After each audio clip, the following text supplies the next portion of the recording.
The Archer and Pine Podcast, featuring stories about Black artisans, designers, and creators. And welcome to the Archer and Pine Podcast. I'm Marc Clarke. Today, my special guest, Colin T. Burnett. Colin Taylor Burnett, one of our fine artists on the site. And Colin, how are you, man? Hey, I'm doing good today. I'm doing good. How you doing, man? Great, man. I was just looking over your wonderful artwork that's on Archer Pine, man. I love the size and the kind of like the big presence of your art. Yeah. And one of your descriptions says engineering timelessness through artistry. Man, break that down for us. So, what I mean by that, first off, being a real photographer and being an artist is you're an engineer is what I'm first getting off. So engineering, it's not just as simple as clicking a button and being on Photoshop and being on a computer. Yeah, we come up with existential ideas and things that are more esoteric, but it's serious work that goes into it. And, we take it seriously. So that's the engineering part. And then the timelessness is I want to make something that can last forever. So I want you to be able to look back at said artwork 20 years later and be like, damn, that's meant like 3 or 4 different things to me, in the past couple of decades. And that's the timelessness. And so, of course, through artistry, and, you see the art, and that's what we're doing is artistry. So I take the artistry seriously like an engineer would take his numbers seriously. Wow. So, Colin, how did you get started? So 2017 now, so I got started in 2009. Really before that, honestly, but photography was always something that I was just playing with. It was a hobby. So, but I never just said, photography is my hobby. I just always would go to it and use Photoshop and make pictures, put it online and, see what people say. So I got a DSLR, a Canon, plugged the Canon, in 2009 as a birthday present. I turned 18, and that's how I got started. People asked me to take their pictures, and of course I was taking pictures of stuff that I like, or stuff that people may say they like scenery and stuff. But it started really on campus, on Morehouse's campus, and I just flourished from there into just doing my own thing. So, with the Greeks, people asked me to take pictures of Greek groups, and, they paid me Greek money, and that, kind of expanded my horizon. I was like, my dad always told me it can make some side money, but it turned out to be my bread and butter. And you're amazing at it, man. You have, now looking back, since in a way you kind of happened into it, have you always had an eye, or were you that guy who always looked at things maybe differently? I was rebellious in a way, I say, when I was younger. So I was born in Atlanta, and then I moved to Minnesota with my mom when I was in first grade. And so that's important because my mom is an art collector. So she's always collected art. So always just being under her wing, there was no, she always promoted looking at things differently. So I never felt like I looked at things differently. Everything just was normal. She left that artistic door open always, so it was easy to be different. So I feel like just the inspiration of always being around her art, always looking at what she's collecting, and just a mixture between that and the general, growing up in the general culture. I grew up loving sneakers, and so what's funny about that now is, sneakers and urban culture is like one of the most watched and desired and, in demand cultures right now as far as media and stuff. So growing up in that sneaker culture kind of is what led me towards photography. And then I took that mixed with what I actually grew up with prior to the internet, which is what my mom brought around me. And of course my dad as well, but my dad is more business savvy, I say, more than artistic. And so fusing those two worlds together is where you find me, between the urban culture and the, contemporary Black artists, even older Black artists, P.H. Polk, photographers like that. or a Decade Tomorrow. That's my favorite. It's interesting, Colin, that we're talking to Colin Taylor Burnett, one of our fine artists and photographers and creators and artisans on Archer Pine. You mentioned the tennis shoe, and it is interesting, Colin. What I think the good thing that's happening with hip hop, a lot of things that I think were considered just trends or, like you said, urban culture and didn't really get the quote unquote respect. I think because hip hop is now, you got a Jay-Z who's approaching his 50s, and you have people who are pushing forward the culture and explaining the culture. And like you said, people like yourself who've been influenced by the culture.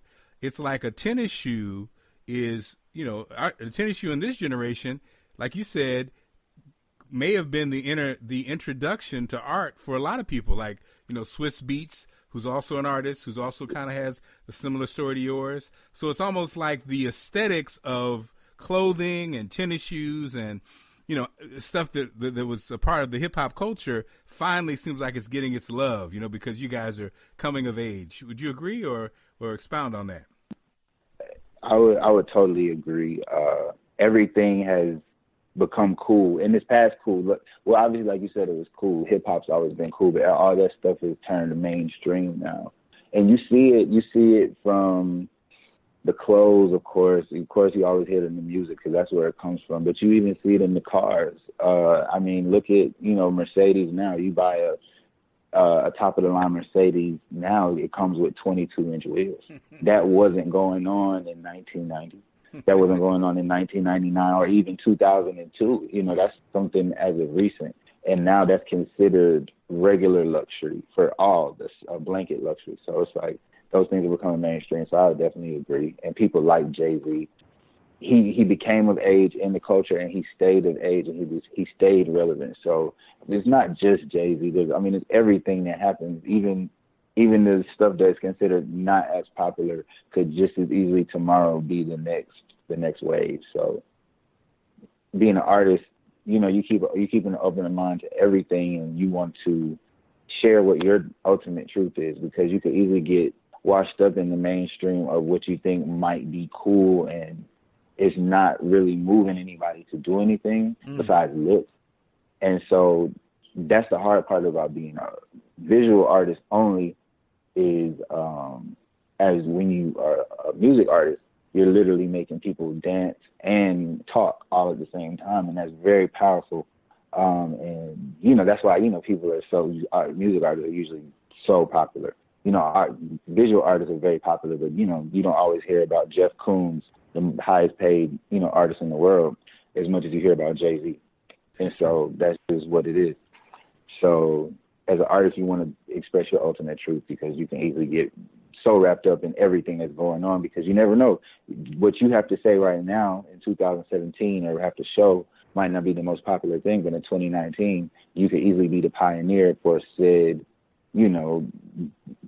wave, the next wave, just because you stayed down with what you felt like was cool. And well, that's what's cool about looking at, as I look at, I'm looking at our page at Archer Pine, and I'm looking at your artwork, the way it's presented, and every piece seems to be something that would be relevant, 100 years from now, 20 years from now, and I like that aspect of your work. You know what I mean? It's intriguing. It seems like it would spark a conversation. Hey, where's that? Why, just the colors, even the simplicity. I'm looking at the one, there's this pink with the steel gated door and like another red chair next to it. That could be right. Houston. That could, for some reason, it could be San Pueblo. It could be Houston. It could be, it could be anywhere in America, but it's something about it makes you wonder where it is, and what the story is behind it. And I guess what happens with art is somebody sees it and it reminds them of grandma's house, or somebody sees it and it reminds them of spending the summers at so-and-so. You know what I mean? It's just like it either could have a meaning or people can project a meaning onto it. And that's what I like to do. I like for people to project their past, because your past is a school. So I like for people to take those lessons or whatever happened in your past and kind of project it onto what they're seeing. So of course I like to project what I feel, but that's how I felt. Like sometimes it's something as small as a porch.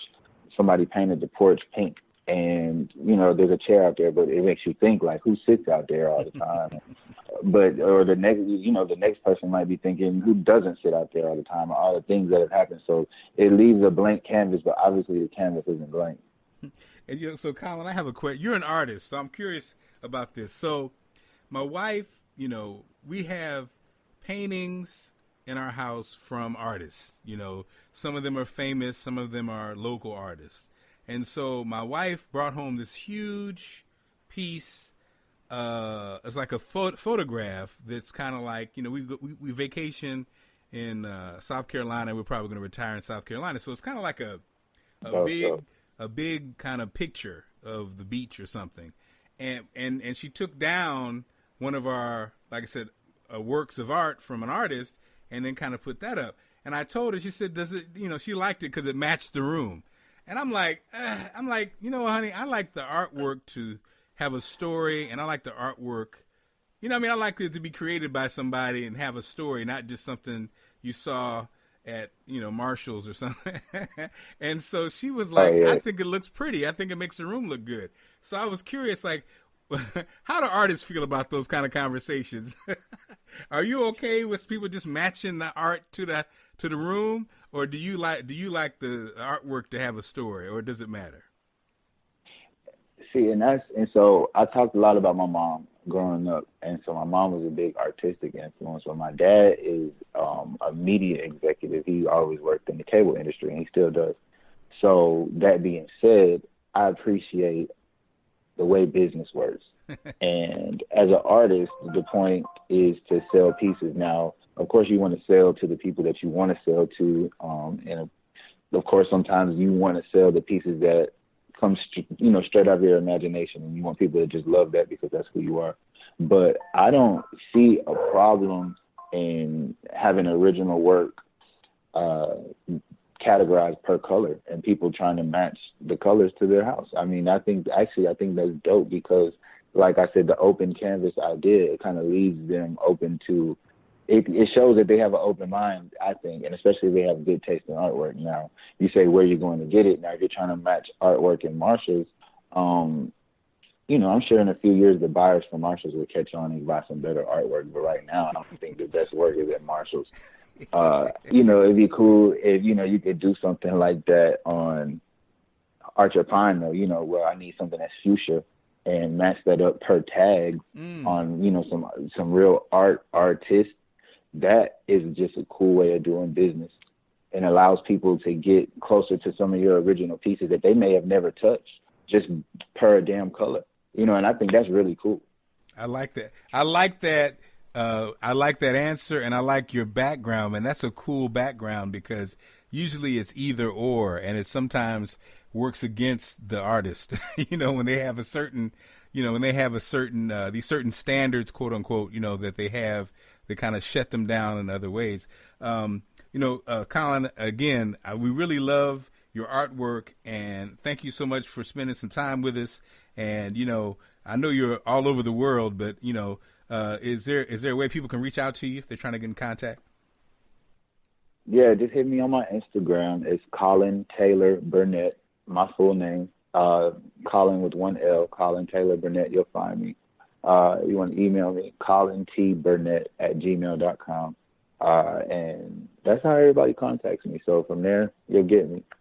Love it, man. Thank you for the time. Thank you for the wonderful artwork. Check out Colin's artwork on Archer Pine. Buy it just in time for the holidays. Again, it's the way it's presented. He has a variety of looks, and all of them are amazing. And check that out. Thanks, Colin. Have a great one. All right, man. Thank you.